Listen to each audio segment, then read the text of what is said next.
ఎందుకంటే యేసు ప్రభు అంత పరిశుద్ధుడు.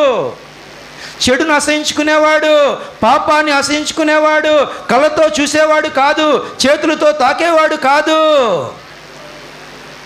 అంత పరిశుద్ధుడైనటువంటి యేసుప్రభు అంటున్నాడు, మరి నువ్వు ఎందుకు దప్పికొనుచున్నావయ్యా అంటే, నేను దప్పికొనుచున్నాను దేన్ని బట్టి అంటే, మీరిచ్చే నీటిని బట్టి కాదు, మీరిచ్చే ద్రాక్షరసాన్ని బట్టి కాదు, కానీ నేను ఆత్మీయ దప్పిక కలిగి ఉన్నాను. నా దప్పిక ఏంటంటే, నా తృష్ణ ఏంటంటే, నా ఆశ ఏంటంటే దేవుని బిడ్డలారా, మీరందరూ మారు మనసు పొందాలి, అదే నా దప్పిక. మీరందరూ పాప క్షమాపణ పొందాలి, అదే నా దప్పిక. మీరందరూ బాప్తిసం పొందాలి, అదే నా దప్పిక. మీరందరూ మందిరానికి రావాలి, వాక్యాన్ని చదవాలి.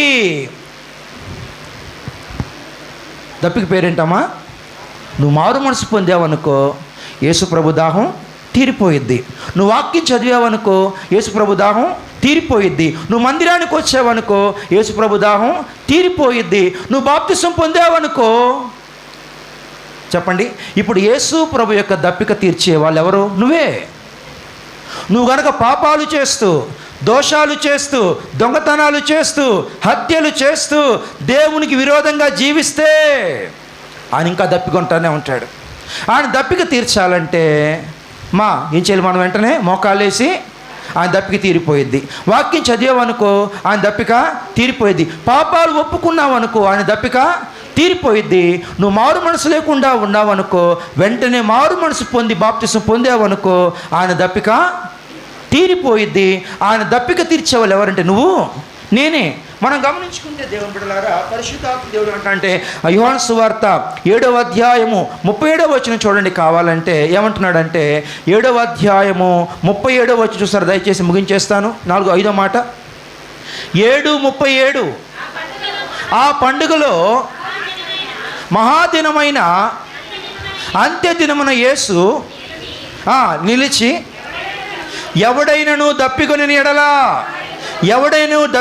ఎడలా వాడు నా యొద్దకు రావలయును, నా యొద్దకు వచ్చి దప్పిక. ఇప్పుడు ఈయనేమంటున్నాడు? నాకు దప్పిక అవుతుంది అంటున్నాడు. అక్కడేమంటున్నాడు? ప్రపంచంలో ఉన్నటువంటి వాళ్ళందరూ కూడా నా దగ్గరకు వచ్చి దప్పిక. ఏం దప్పిక అమ్మా? కొంతమంది ధనదాహం ఉంటుందమ్మా, కొంతమందికి ఏముంటుందమ్మా? ధనదాహం అంటారు. అంటే ఏంటి? ఎంత సంపాదించినా కూడా ఆ దాహం ఉంటానే ఉంటుంది. సమరయ స్త్రీని చూసామనుకోండి, ఆమెకేం దాహం అంటే భర్తల దాహం, పురుషుల దాహం ఇంకా చెప్పాలంటే. అవునా కదా? మొదటి మాట ఏంటి? కొంతమందికి ధనదాహం ఉంటుంది, ఎంత సంపాదించినా కూడా. సమరయ స్త్రీకి ఏముంది? ఎంతమందిని పెళ్లి చేసుకున్నా కూడా, ఎంతమందితో ఉన్నా కూడా ఆమె తృప్తి తీరట్లేదు. మనం గమనించుకుంటే కొంతమందికి ఎంత తాగినా కూడా తృప్తి ఉండదు. ఎన్ని సిగరెట్ దిగినా కూడా, ఎన్నిసార్లు గొడవ పడ్డా కూడా, ఎన్నిసార్లు దూషించినా కూడా తృప్తి ఉండదు. అలాంటి దప్పిక కాదు, కానీ ప్రభు అంటున్నాడు ఆత్మీయ దప్పిక నువ్వు కలిగి ఉండాలి. ఇందులో మనం గమనించుకుంటే గనక సమరయ స్త్రీ దప్పిక ఉన్నది. ప్రభువు యేసుక్రీస్తు వారు అన్నాడు, నా యొద్దకు వచ్చి మీరు దప్పిక తీర్చుకోండి అనగానే వెంటనే ఆమె నీలకుండా వదిలేసింది. అంటే అర్థం ఏంటి? తన పాపాన్ని వదిలిపెట్టేసి సుకారణ గ్రామంలోకి వెళ్ళిపోయే సమరయ స్త్రీ అనేకులు యేసుప్రభు దగ్గరికి నడిపించింది. అంటే తాను మారు మనసు పొందడమే కాదు, కానీ అనేకులు మందిరానికి వచ్చే విధంగా, అనేకులు పాపాలు ఒప్పుకునే విధంగా అందరిని యేసుప్రభు దగ్గర నడిపించింది. ఆమె ద్వారా, యేసుప్రభు ద్వారా ఆ ఊరి వారందరూ యేసుప్రభు దప్పిక తీరిపోయింది. ఎవరి ద్వారా? సమరయ స్త్రీ పాపాలు ఒప్పుకోవడాన్ని బట్టి, సుకారణ గ్రామంలో అన్ని వందల మంది మారు మనసు పొందటాన్ని బట్టి యేసు దప్పిక. సుకారణ గ్రామంలో దప్పిక లేదు, కానీ గుంటూరు గ్రామంలో దప్పికేస్తుంది ఆయన బాగా. ఆనందపేటలో ఏం దప్పికేస్తుందో ఆయనకి. షారోను ప్రార్థనా మందిరంలో ఏం దప్పికొంటున్నాడో ఆయన. ఎవరిని బట్టి అంటే బయట ఉన్నవారిని బట్టి కాదు, సంఘాన్ని బట్టి దప్పికొంటున్నాడు ఆయన. ప్రార్థనా పరులను బట్టి దప్పికొంటున్నాడు ఆయన. బాప్తిసాలు పొందిన వారిని బట్టి దప్పికొంటున్నాడు. ఎందుకంటే నువ్వు చేయవలసిన ప్రార్థన చేయకుండా ఉంటున్నావు, నీతి నిజాయితీ లేకుండా ఉంటున్నావు, విజేత లేకుండా ఉంటున్నావు, ఆరాధనలో ఉండకుండా ఉంటున్నావు, ఇష్టానుసారంగా జీవిస్తూ ఉంటే గనక, లోబడకుండా ఉంటే గనక ఆయన బహుగా దప్పికొంటాడు. ఇది ఇంకా దారుణం తెలుసా? బయట ఉన్నవారి కంటే కూడా యేసు ప్రభు వారు ఎక్కువగా మనల్ని బట్టి దప్పిక.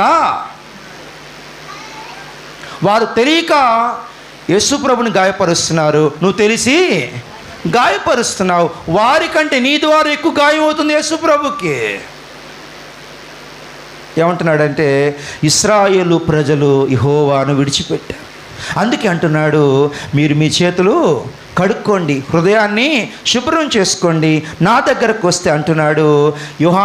లూకాసు వార్తలో తండ్రి మత్తయి టైం అయిపోయింది. లూకాసు వార్త 15వ అధ్యాయంలో మనం గమనించుకుంటే తండ్రి విడిచిపోయిన కుమారుడు, దూరంగా వెళ్ళిపోయిన కుమారుడు ఏ విధంగా తండ్రి కుమారుడుకు ఎదురు చూశాడో యేసుప్రభు అంటున్నాడు, నేను కూడా మీకోసం ఎదురు చూస్తూ ఉంటాను. ఎలా ఎదురు చూస్తూ ఉంటానంటే, తప్పిపోయిన కుమారుడు వేశ్యల నుండి నా దగ్గరకు రావాలి, బార్ షాపుల నుండి నా దగ్గరకు రావాలి, సిగరెట్ల నుండి నా దగ్గరకు రావాలి, సినిమా హాల్ నుండి నా దగ్గరకు రావాలి, వ్యభిచారం నుండి నా దగ్గరకు.